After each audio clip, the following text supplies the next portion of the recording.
Glória a Deus. Graça e paz, irmãos.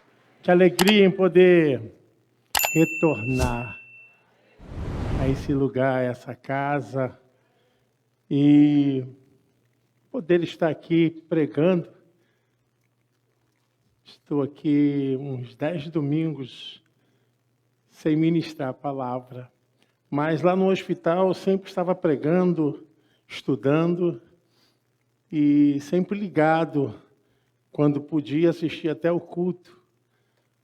E como Deus também falou. Quero agradecer aos pregadores que estiveram aqui cuidando desse altar, pregando, ministrando a palavra com zelo, com ardor, com cuidado. A toda igreja que manteve esse equilíbrio, manteve a comunhão. Quero agradecer a todos que contribuíram direto, indiretamente, com a minha vida, a vida da minha família. No culto da virada eu falei que a Daílze estava todos os dias no hospital. E realmente foi uma luta muito grande, mas a vitória é certa. Em nome de Jesus. Minha gratidão aos pastores, líderes de ministérios, a todos os membros dessa casa. Eu não tenho palavras para agradecer, só dizer que eu amo muito vocês. E espero em Deus que nós possamos prosseguir nessa nossa caminhada. Irmãos, Deus colocou uma palavra no meu coração, que é uma palavra de confronto. É uma palavra que enfrenta as dificuldades e as lutas que estão sendo colocadas para que o evangelho seja impedido, para que a obra seja interditada. Eu creio que Deus chamou todos vocês aqui para obrar. Amém? Todos vocês foram chamados como testemunhas de Jesus. Amém? Ninguém aqui vai ficar de fora. Todos nós somos parte do corpo de Cristo. Amém? Você pode aplaudir o Senhor? Todos nós. O Espírito Santo me incomodou com essa palavra e eu quero compartilhar com os irmãos. Está o texto baseado em Timóteo. Vamos ler Timóteo. O Espírito Santo tem nos dado uma visão a respeito do Evangelho. 2 Timóteo capítulo 4, versículos 1, 2, 3 e 4. Esse texto fala de um momento muito crucial na vida do apóstolo Paulo. Nós temos um texto que exala a expressão de segurança, confiança de um homem que estava de férias. Não. Um homem que tinha sossego, de paz. Não. De um homem que estava livre. Não. Olha o que o apóstolo Paulo diz. Conjuro-te, pois, diante de Deus e do Senhor Jesus Cristo, que há de julgar os vivos e os mortos, na sua vinda e no seu reino. Que pregues a palavra, instes, insista, a tempo e fora de tempo. Redarguas, repreendas, exortes com toda longanimidade e doutrina, ensinamento. Porque virá tempo em que não sofrerão a sã doutrina, mas tendo comichão nos ouvidos, amontoarão para si doutores conforme as suas próprias concupiscências e desviarão os ouvidos da verdade, voltando às fábulas. Vamos ler ainda em Timóteo, 2 Timóteo capítulo 3, a partir do versículo 1 ao versículo 5, que fala: sabe, porém, isto, que nos últimos dias sobrevirão tempos trabalhosos, porque haverá homens amantes de si mesmos, avarentos, presunçosos, soberbos, blasfemos, desobedientes a pais e mães, ingratos, profanos, sem afeto natural, irreconciliáveis, caluniadores, incontinentes, cruéis, sem amor para com os bons, traidores, obstinados, orgulhosos, mais amigos dos deleites do que amigos de Deus, tendo aparência de piedade, mas negando a eficácia dela. Destes, afasta-te. Amém. Pode sentar, irmãos.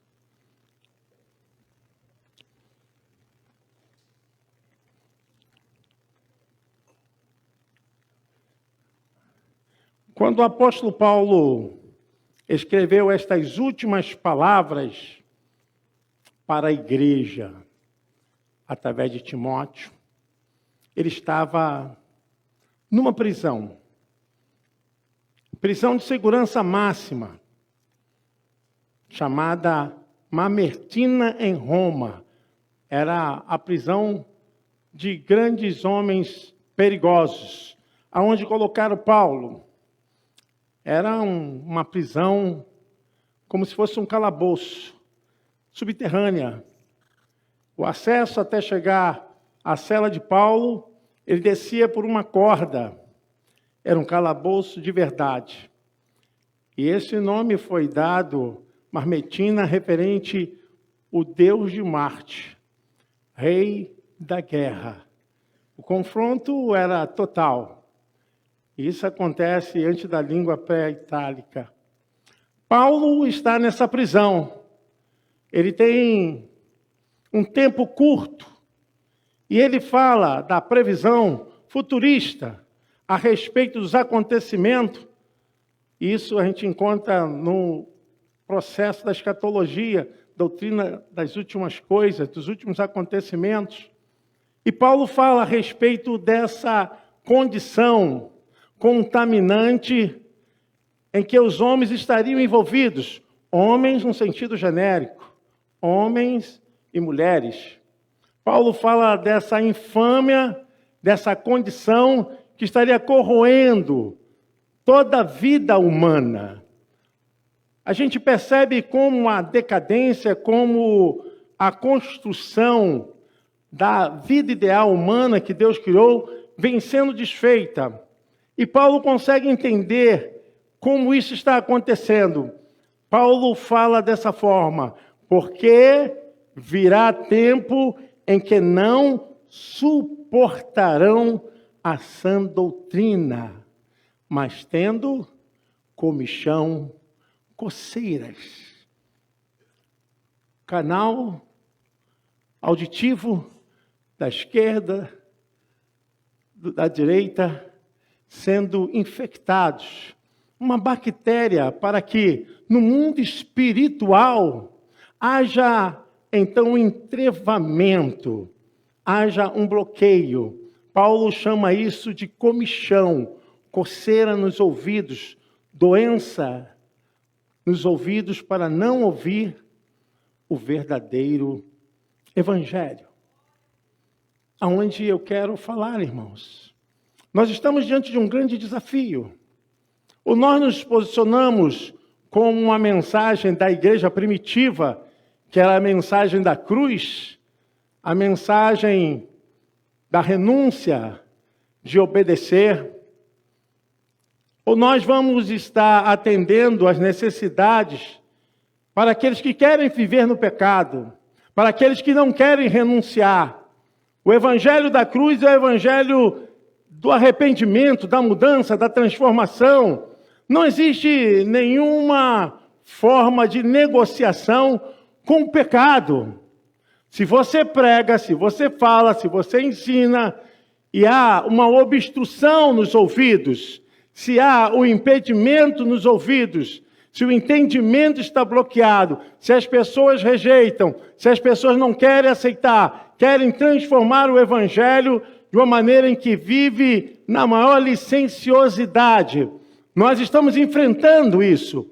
Paulo está dizendo aqui, virão dias, e eu digo que já estamos nesses dias. não estamos aguardando chegar esses dias. Já estamos nesses dias. Eu quero dizer que nós vivemos num tempo onde a igreja não pode negociar a mensagem da cruz, a mensagem do arrependimento. O objetivo da igreja sempre foi de anunciar o evangelho, de alcançar as almas.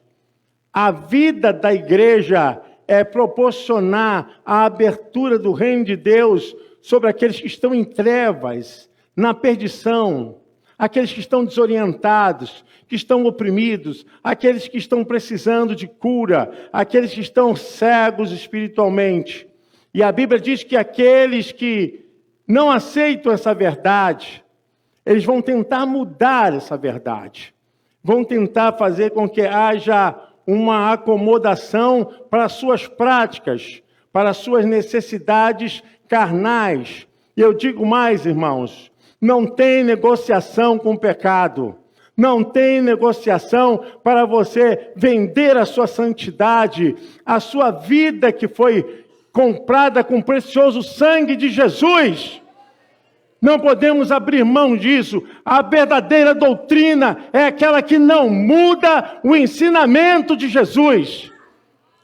Nós estamos vivendo um tempo onde a captação para um evangelho sofisticado, um evangelho de crescimento, enriquecimento financeiro, as pessoas estão esquecendo de suas vidas com Deus.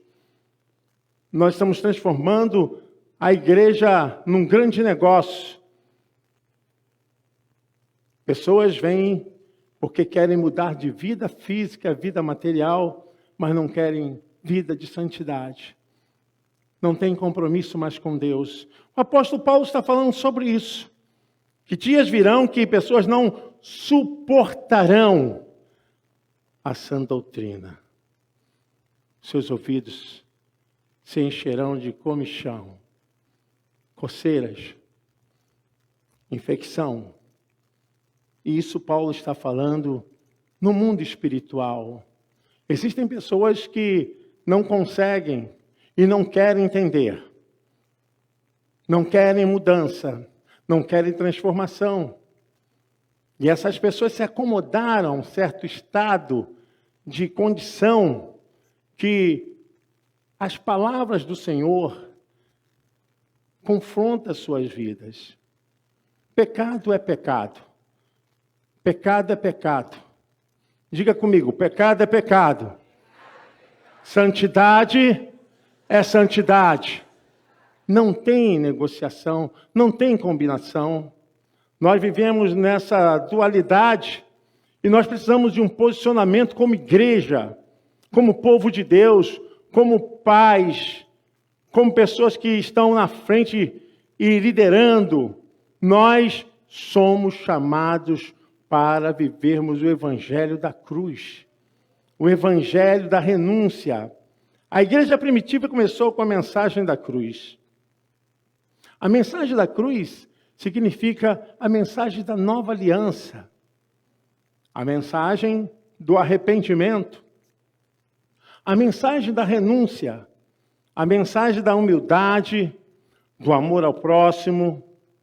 Mas quando a gente vai vendo, dentro da historicidade eclesiástica, que depois da diáspora, da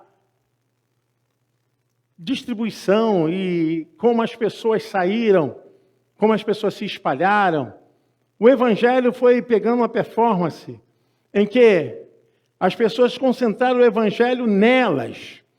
As pessoas hoje não estão indo mais para buscar a Deus, para buscar o reino de Deus. Existem outros interesses além da vida de salvação, da obediência a Cristo. As pessoas estão se apegando ao materialismo, às coisas que no momento produzem sensações efêmeras. Nós precisamos voltar ao verdadeiro evangelho. O evangelho da renúncia, do arrependimento, onde vidas eram transformadas, mudadas. O apóstolo Paulo está falando sobre essa condição, onde as pessoas se espalharam da diáspora. A igreja perdeu boa parte da sua essência está perdida. Nós podemos ver hoje a proposta das igrejas, as propostas dos cultos, divergem completamente das Santas Escrituras. Não combinam com as Santas Escrituras, não tem negociação com o pecado. Nós não podemos abrir mão disso. Nós amamos todas as pessoas, mas Deus não ama o pecado. O pecado é o impedimento da relação de Deus com o mundo. O apóstolo Paulo está falando sobre isso, que as pessoas se acostumaram tanto a serem aceitas como elas são, que não querem mudar. Não querem entender que o Evangelho é o Evangelho de mudança, de transformação. Sempre tenho dito nessa igreja que se o teu amigo, que se diz teu amigo, que vive ao seu lado, que bate nas suas costas, que está sempre ao teu lado, e diz para você fazer algo que contraria a Deus, que contraria as Escrituras, seu amigo não é seu amigo, ele é seu inimigo. Ele é inimigo da cruz. Todo amigo verdadeiro vai te levar para a cruz. Vai te levar para a essência da grande ação do Evangelho, que alguém morreu e pagou pelos meus pecados. As pessoas às vezes confundem muito a amizade com pessoas que, de certa forma, acabam querendo ajudar de uma forma que leva você para o pecado, leva você para o erro. E nós podemos ver isso. Quantas pessoas afastadas do Evangelho, quantas pessoas sem compromisso com o corpo de Cristo. O apóstolo Paulo fala que nós somos corpo de Cristo. Igreja salva? Não salva, mas a igreja é o lugar dos salvos, amém? Você pode aplaudir o Senhor, é o lugar dos santos. Como campo de futebol é lugar de quem joga bola. Como o boteco é o lugar para quem quer beber e quer fazer coisas que não compete a uma pessoa idônea. Quer ficar lá? A igreja é o lugar dos salvos. Aqui que nós aprendemos, aqui que nós somos edificados, aqui que nós somos ensinados. O apóstolo Paulo fala em relação a essa forma de disciplina. As pessoas não querem mais disciplina, não querem mais uma construção para que elas vivam a vida em que sejam sujeitas. E nós podemos ver como a igreja tem mudado. Como a igreja tem mudado. Por que o apóstolo Paulo sempre se referia que não queria se afastar da cruz? Paulo em nenhum momento quis engrandecimento, honrarias, pelo contrário.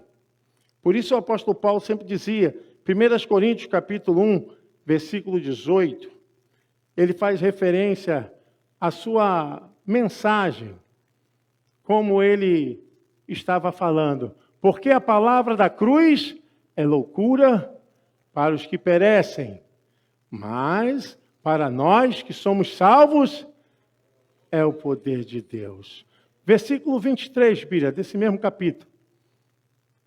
Mas nós pregamos a Cristo crucificado, que é escândalo para os judeus e loucura para os gregos. Paulo sempre fez referência a que Cristo tomou o nosso lugar. Em 1 Coríntios capítulo 2, versículo 2, nós podemos ver que Jesus foi o nosso substituto. Porque nada me propus a saber entre vós, senão a Jesus Cristo e este crucificado. Paulo chama tanta atenção porque sempre está trazendo a cruz para o centro da sua mensagem, da sua vida, do seu ministério, porque não existe nada que possa corroborar, fortalecer e vencer a guerra espiritual se nós tirarmos a cruz. Se tirarmos a cruz do Evangelho, da igreja, a igreja vai ficar vazia, vazia do poder de Deus. Porque a única coisa que pode resistir à fúria de Satanás é a presença do Senhor Jesus Cristo. Nas nossas palavras, nas nossas ações, na nossa vida, na nossa santidade, no nosso andar, no nosso proceder, no que nós falamos, no que nós estamos agindo, tudo tem que ter a manifestação de Cristo em nós. Sem Ele, nós não somos nada. E a verdade é essa, que nós não podemos construir o Evangelho poderoso se arrancarmos a cruz das mensagens, das nossas igrejas, dos nossos púlpitos, da nossa família. Jesus é o centro, é a chave hermenêutica bíblica. Sem Jesus não há evangelho. Sem Ele ter derramado o seu sangue naquela cruz por nós, não existe poder, não existe salvação, não existe vitória, não existe céu de luz. Ninguém pode chegar ao céu se excluir essa verdade da sua vida. Às vezes eu ouço pessoas dizendo assim, mas no tempo certo eu volto para o Evangelho. No tempo certo eu faço a obra de Deus. No tempo certo, isso já é uma construção para a resistência da verdadeira palavra de Deus. Porque existe em nós uma razão natural, humana, carnal, de resistir à palavra de Deus. Porque dentro de nós ainda reside o pecado. Não a tendência ao pecado, mas o pecado está entre nós. O que nos faz ainda não sermos conduzidos para práticas pecaminosas é porque Cristo está em nós. O seu Espírito habita em nós. Existe um poder sobre as nossas consciências, sobre a nossa carne, sobre os nossos corpos. Existe responsabilidade sobre o conhecimento que agora nós somos novas criaturas. O apóstolo Paulo fala isso em 2 Coríntios, capítulo 5, versículo 17, a respeito dessa mudança. Aqueles que foram atraídos por Jesus, não podem mais entregar as suas vidas para o mundo, para o pecado. Assim que se alguém está em Cristo, nova criatura é. As coisas velhas já passaram, e eis que tudo se fez novo. Nós temos que entender que a palavra de Deus chegou até nós. Não tem como abrirmos mãos dessa verdade. Jesus foi o nosso substituto. Ele morreu por nós. Ele tomou os nossos lugares. Ele assumiu o nosso pecado. Sem transgredir, sem pecar, ele morreu para que nós fôssemos salvos da morte eterna. Isaías capítulo 53, versículos 5 e 6, há uma profecia 750 anos antes de Jesus nascer. Isaías foi o que mais anunciou no Velho Testamento a aparição do Messias Salvador. Mas ele foi ferido pelas nossas transgressões e moído pelas nossas iniquidades. O castigo que nos traz a paz estava sobre ele, e pelas suas pisaduras fomos sarados. Todos nós andamos desgarrados como ovelhas. Cada um se desviava pelo seu caminho, mas o Senhor fez cair sobre ele a iniquidade de nós todos. Aleluia. Nós estamos debaixo de uma nova cobertura. Ele está presente entre nós. Ele vive entre nós. Eu fico muito preocupado com essa marcha, com essa cadência que muitos estão tomando em relação à vida espiritual. em relação ao seu relacionamento com Deus. Nós podemos ver a aparição de tantas novidades, tantas coisas que tentam tomar o lugar de Deus na alma humana. Como as pessoas estão se petrificando, como as pessoas estão ficando frias, calculistas. Quantas pessoas que estão negando a fé. Nós estamos vivendo um tempo muito grande onde a alma humana, que antes era apegada a Deus, que celebrava, que tinha prazer de estar na presença de Deus, de estar na comunhão, hoje já estão frias, já estão tão determinada a não ouvir mais nada. O apóstolo Paulo está falando justamente disso, que Cristo tomou o nosso lugar para que nós tivéssemos a vida vitoriosa. E 1 de Pedro, capítulo 1, versículo 18, fala a respeito do poderoso sangue de Jesus, que foi derramado, sabendo que não foi com coisas corruptíveis, como prata ou ouro, que foste resgatados da vossa vã maneira de viver, que por tradição recebeste dos vossos pais, mas com o precioso sangue de Cristo, como um cordeiro imaculado e incontaminado, o qual, na verdade, em outro tempo foi conhecido, ainda antes da fundação do mundo, mas manifestado nestes últimos tempos, por amor de vós. O seu sangue foi derramado para quebrar, para desfazer a maldição que estava sobre a raça humana.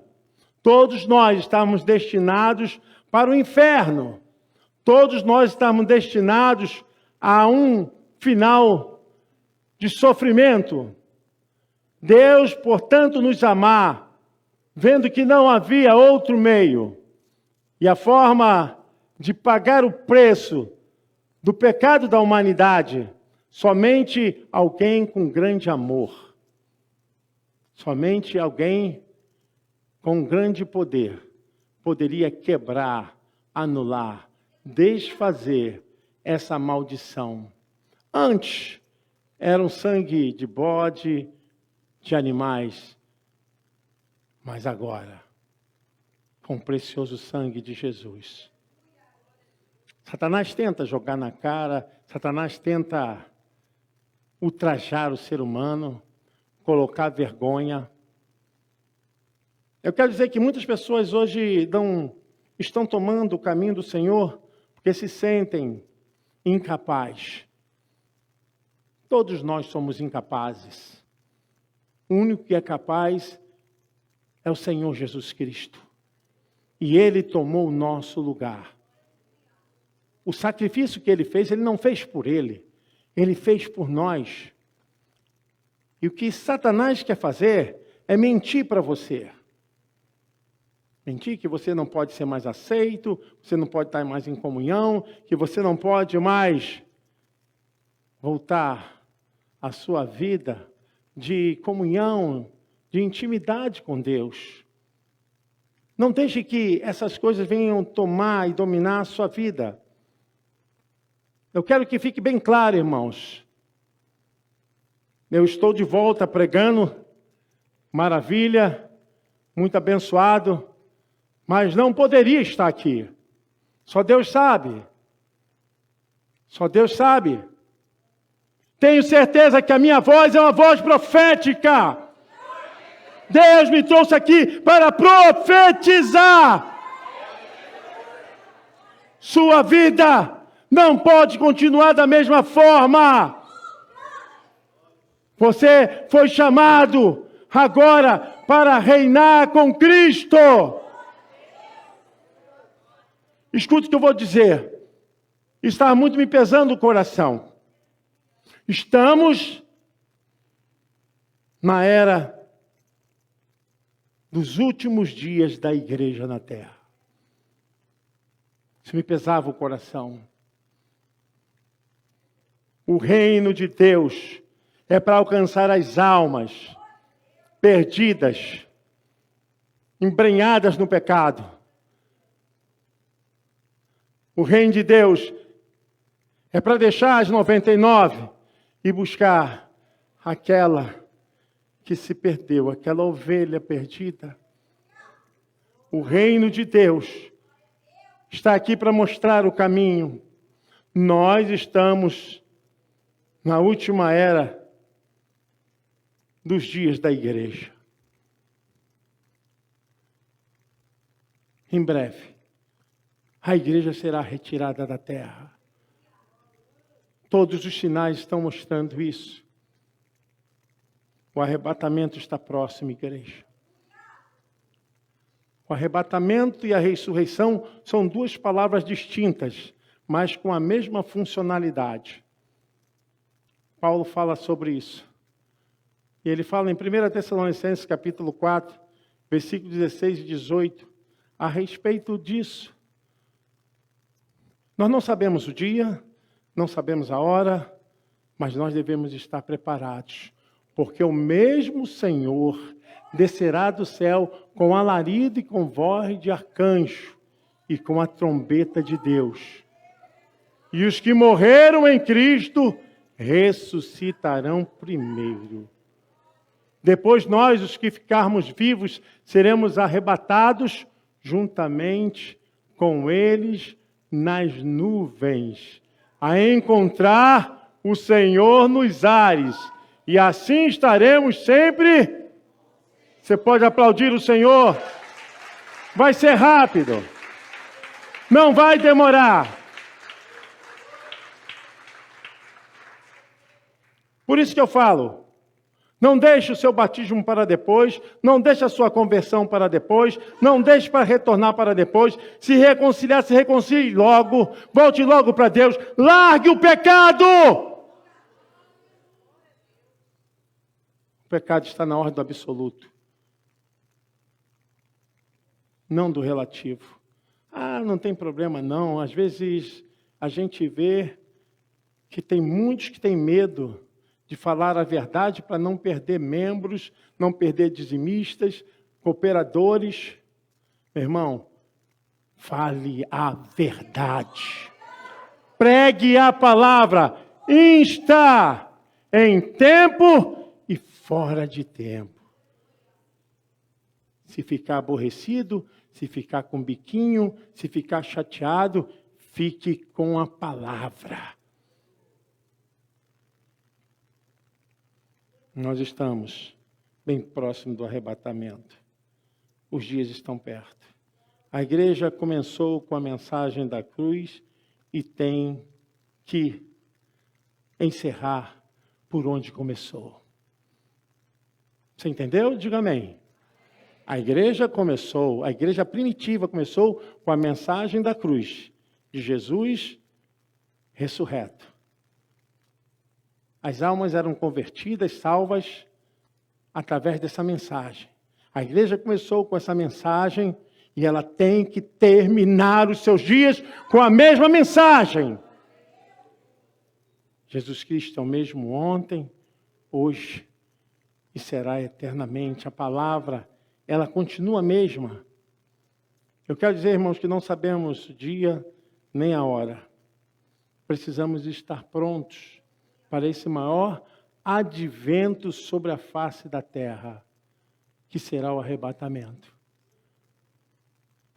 Os mortos em Cristo ressuscitarão. Nós precisamos diferenciar os mortos em Cristo e aqueles que morreram sem a salvação. Esses não vão ressuscitar agora. Isso é uma outra etapa. Agora a Bíblia diz que aqueles que morreram em Cristo ressuscitarão. Logo em seguida, no abrir e fechar de olhos, nós que estivermos vivos, seremos arrebatados.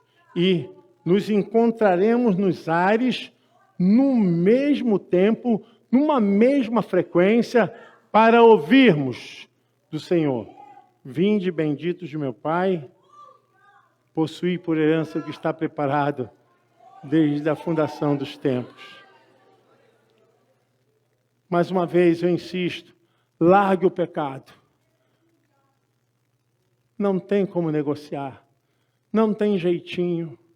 Não tem como a gente arrumar.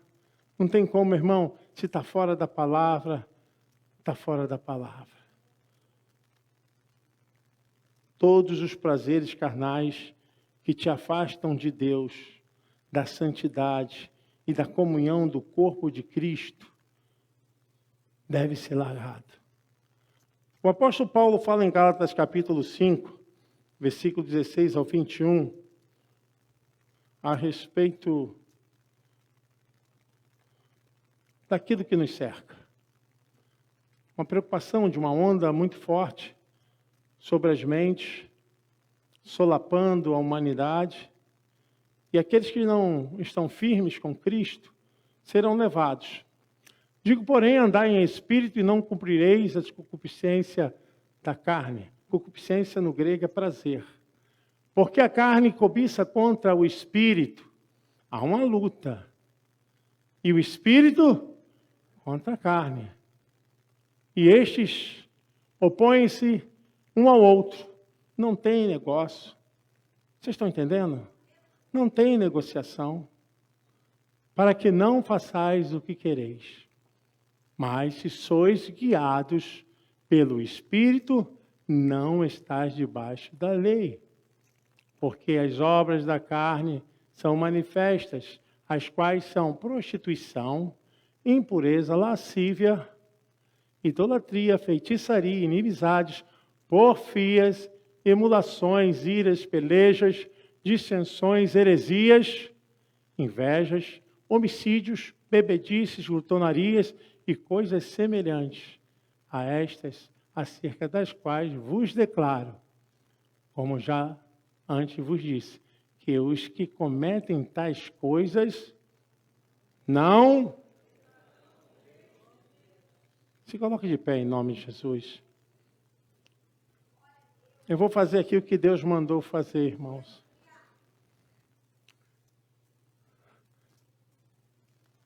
O Espírito Santo me trouxe hoje aqui, debaixo de uma cumplicidade muito grande de humildade. E nós precisamos abrir o coração. Nós somos parte do corpo de Cristo. Eu queria que você desse as mãos ao seu irmão. Isso. Isso. Aqui, meu pastor. Aqui, ó. Agora faça assim. Isso. Nós somos esse corpo. Por isso que eu prego, passa o pastor Júlio, o pastor Júlio vai passando pela corrente. Nós somos membros do corpo de Cristo. Precisamos dizer, irmão, conte comigo. Sempre. E se eu errar, me perdoa. Estarei ao seu lado.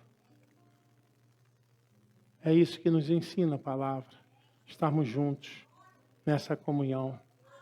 Levante. Isso. Senhor, nos ensina, ó Deus, a sermos obedientes à Tua palavra. Afasta de nós o orgulho, a prepotência. Retire, Senhor Deus, os bloqueios e impedimentos de nossas vidas. Para que possamos ser, Senhor Deus, uma igreja vitoriosa. Para que possamos enxergar o Teu reino, Senhor Deus, muito mais, Senhor Deus, como uma coisa que vamos alcançar nessa vida, nesse mundo, Pai. Isso aqui é passageiro, Senhor. Isso aqui tudo vai passar, Senhor. A única coisa que não passa é a Tua palavra. Ó Deus, nos ensina a enxergar. Ó Pai bendito, a ver que nós somos parte do corpo do Senhor. Ó Espírito Santo, nos leva, Senhor, a nos aproximarmos mais de Cristo, sermos uma igreja cristocêntrica, que possamos abrir os nossos corações nessa ceia, Senhor, possamos aprender que o maior é aquele que serve, que aquele que quer, Senhor Deus, fazer a tua vontade, deve renunciar, deve abrir mão, Senhor Deus. Por isso, Senhor Deus, nesse dia, eu quero orar por cada um aqui, que possamos ser uma igreja que submeta a sua vontade e a sua verdade. Amém. Amém. Dá um choque aí no seu irmão aí. Opa, pastor. Que bênção. Você pode aplaudir o nome do Senhor.